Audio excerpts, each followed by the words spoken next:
Everyone, this is Mamta Sanwariya Khandelwal and you are watching MSK chemistry. तो redox reaction chapter 6 को हम discuss कर रहे हैं। इसकी आज एक्सरसाइज क्वेश्चन 4 का पार्ट ए हम डिस्कस करेंगे।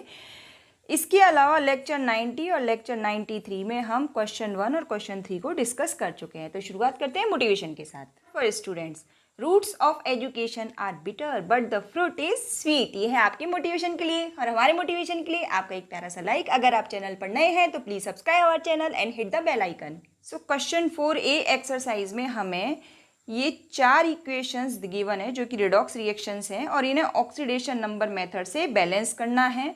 2 रिएक्शन एसिडिक मीडियम की है और इसके अलावा 2 जो रिएक्शन है वो बेसिक मीडियम की है। इन चारों को अभी हम बैलेंस करना सीखेंगे ऑक्सीडेशन नंबर मेथड के साथ। तो पहले रूल से समझ लेते हैं कि ऑक्सीडेशन नंबर मेथड से किसी भी रिडॉक्स रिएक्शन को बैलेंस करने के लिए हमें किन किन स्टेप्स को फॉलो करना पड़ेगा। तो स्टेप 1 की बात करते हैं। तो यहाँ पे आप देखिए जो इक्वेशन में हाइड्रोजन और ऑक्सीजन के अलावा बाकी जितने भी एटम्स हैं वो reactant and product side equal होने चाहिए। पहले हमें वो बैलेंस करने होंगे। उसके बाद हमें क्या करना है, identify the atoms which undergo change in oxidation number and by how much. मतलब सबके ऑक्सीडेशन नंबर निकालने हैं आपको एटम के और ये देखना है किसका ऑक्सीडेशन नंबर कम हो रहा है और किसका ज़्यादा हो रहा है और कितना हो रहा है, ये हमें पता करना है।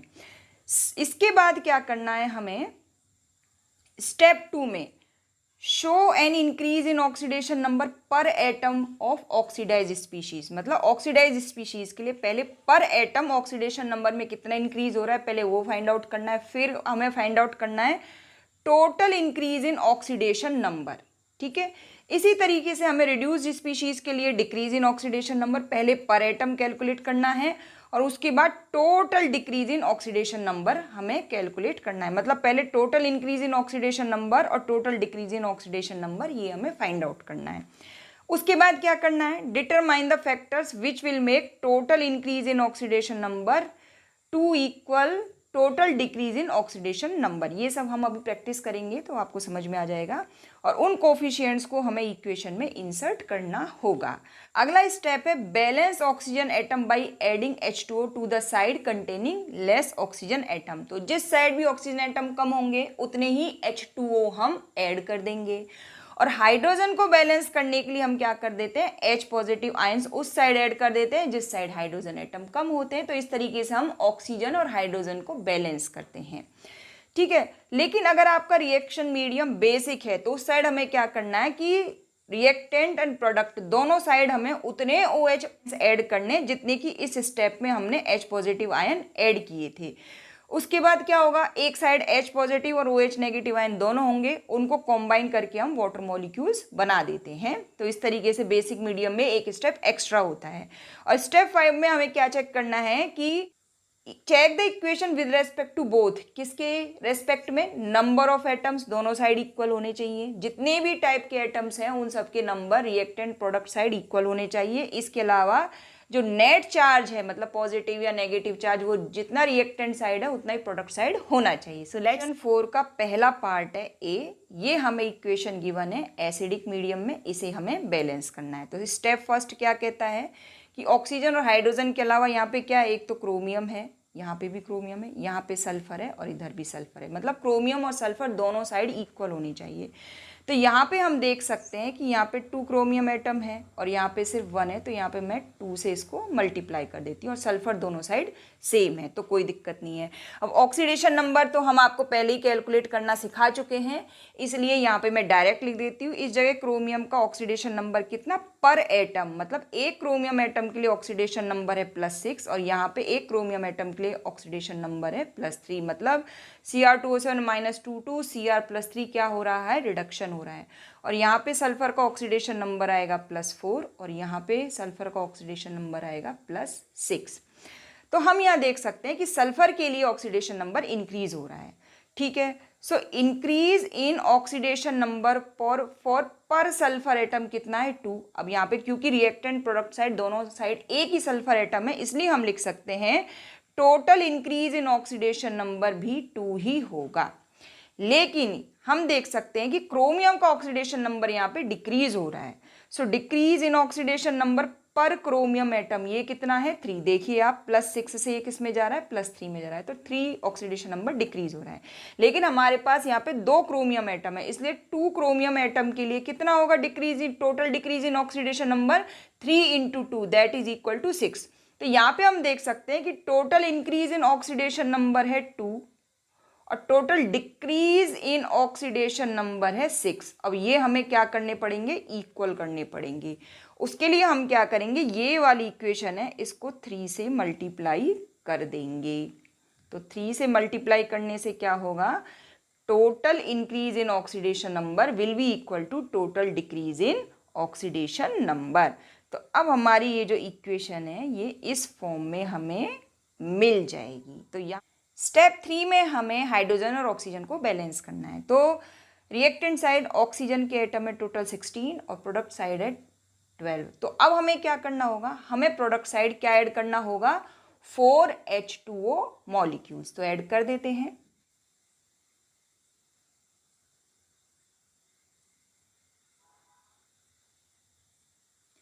तो इस तरीके से ऑक्सीजन भी बैलेंस हो गया। अब क्या बचा, हाइड्रोजन। तो हाइड्रोजन रिएक्टेंट साइड कम है, इसलिए यहाँ पे हम 8H पॉजिटिव ऐड कर देते हैं।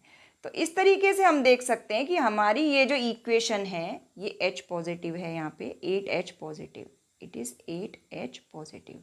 तो इस तरीके से हम देख सकते हैं कि हमारी जो इक्वेशन है इसमें सारे एटम्स भी बैलेंस हैं और सारा चार्ज भी बैलेंस है। So this is the balanced chemical equation. इस क्वेश्चन में देखते हैं। तो यहाँ पे ये मैंने यहाँ के इनके ऑक्सीडेशन नंबर निकाल दिए ताकि आपको दिक्कत ना हो। ये वाला ऑक्सीडेशन रिएक्शन है, -1 से +5 में जा रहा है, ब्रोमाइड आयन BrO3 में जा रहा है। और ये वाली जो रिएक्शन है वो क्या है, रिडक्शन रिएक्शन है। अब मैंगनीज का भी 1 एटम है दोनों साइड, ब्रोमीन का भी 1 एटम है। तो इसलिए जो total increase in oxidation number 6 और total decrease in oxidation number 3 होगा। और टोटल इंक्रीज को टोटल डिक्रीज के इक्वल करने के लिए हमें ये वाली जो इक्वेशन है MnO4 माइनस से जो MnO2 में जा रहा है इसको किससे मल्टीप्लाई करना होगा, 2 से मल्टीप्लाई करना होगा। तो ये हमने यहाँ लिख दिया है और इसको बाद इसको रीराइट करना होगा। तो मतलब आपको ये इक्वेशन इस तरीके से यहाँ पे लिखनी है।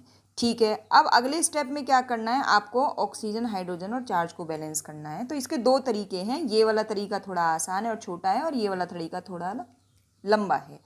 तो यहाँ पे आप देखिए, आप देख सकते हैं यहाँ पे टोटल -3 चार्ज है, ठीक है।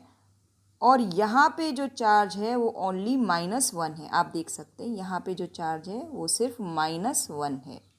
तो यहाँ पे -3 और यहाँ पे -1। तो इसके लिए यहाँ पे हम क्या करेंगे, 2OH माइनस ऐड कर देंगे। अब दोनों साइड -3 चार्ज हो गया।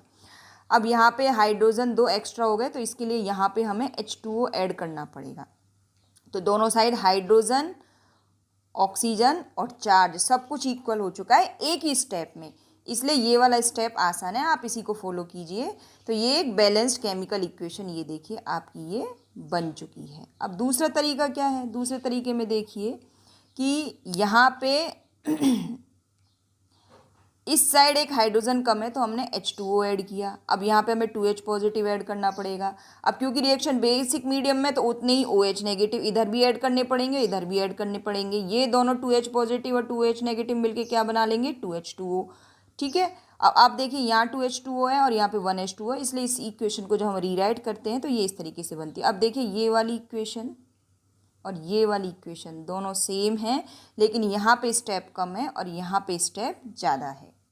इस इक्वेशन की बात करते हैं तो ऑक्सीडेशन नंबर तो निकालना हम आपको पहले ही सिखा चुके हैं, उस वीडियो को आपने काफ़ी पसंद भी किया है। अब यहाँ पे देखिए ये वाली जो +6 से +4 मतलब ये क्या है आपका रिडक्शन, और 0 से +4 ये क्या है आपका ऑक्सीडेशन। ये कार्बन एलिमेंट है, एलिमेंटल स्टेट में ऑक्सीडेशन नंबर हमेशा 0 होता है। अब देखिए टोटल इंक्रीज कितना, ऑक्सीडेशन नंबर 4, टोटल डिक्रीज कितना है 2, इसलिए हमें इस वाली इक्वेशन को 2 से मल्टीप्लाई करना पड़ेगा। ये देखिए ये और ये, इसको क्यों हमको किससे मल्टीप्लाई करना पड़ेगा, 2 से मल्टीप्लाई करना पड़ेगा। 2 से मल्टीप्लाई करने के बाद इसको हमने यहाँ पे रीराइट कर दिया है। ठीक है, अगले स्टेप में हमें क्या करना है, ऑक्सीजन और हाइड्रोजन एटम को बैलेंस करना है। हम बच्चों को शॉर्ट में इसलिए सिखाते हैं ताकि वो एग्जाम में लिखने में गलती ना करें, ज़्यादा लिखते हैं तो वो गलती कर देते हैं। ठीक है, तो अब यहाँ पे देखिए हाइड्रोजन एटम कितने 4 और ऑक्सीजन एटम 8 है, इधर हाइड्रोजन एटम 2 और ऑक्सीजन कितना है 7 है। तो पहले तो अगर इस इक्वेशन को यहाँ पे लिखते हैं तो ये H2O ही होता है। अब बैलेंस करने के लिए यहाँ हम एक H2O और ऐड कर देते हैं, तो 2H2O ये बन जाता है, तो ये आ गया यहाँ पे 2H2O।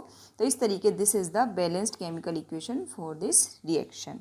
इक्वेशन की बात करते हैं, ये बेसिक मीडियम में, ऑब्वियसली हाइड्रोक्साइड आयन देख के आपको समझ आना चाहिए कि ये बेसिक मीडियम में। तो यहाँ पे इनके ऑक्सीडेशन नंबर मैंने निकाल दिए हैं, ये रिडक्शन रिएक्शन है, ये ऑक्सीडेशन रिएक्शन है।